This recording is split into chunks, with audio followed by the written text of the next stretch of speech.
Well, that's the PSC Chief Murli Manohar Joshi lashing out at the government. But let's quickly cut across now to the ICPA media briefing where the General Secretary is addressing the conference. The motive of Mr. Jadhav being there, whom is he trying to benefit, whom is he trying to please? Also, I think what has happened is that the strike in a way or two is coming across, is seeming like a whistleblower. You know, the scams are coming out, they're emerging out of pockets, people are now coming up with their own information. It is not really the union that is now giving information to the media. The media is gathering information, people are coming out and giving information to the media. A lot of scams are coming out and we appreciate that, and that is exactly what we've been saying, that there are scams. We need CBI inquiries, we need to know where the money is gone, we need to know why Air India is in such a state today.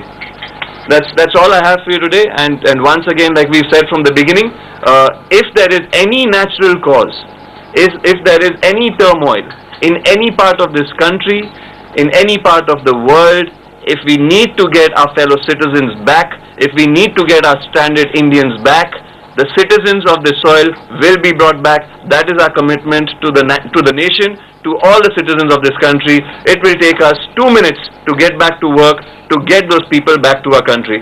The citizens and sons of the soil for us are our priority. We will get them back in case of any natural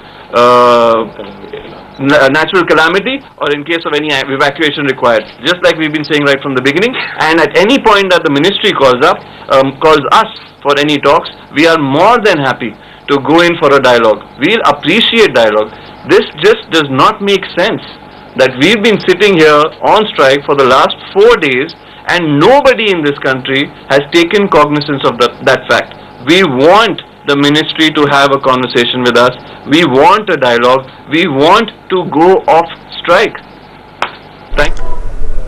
Well, it seems that the standoff between the Air India pilots and the management continues, at least for now. With that, it's time for us to head into a short commercial break. Stay tuned for all the top stories and headlines on Headlines Today.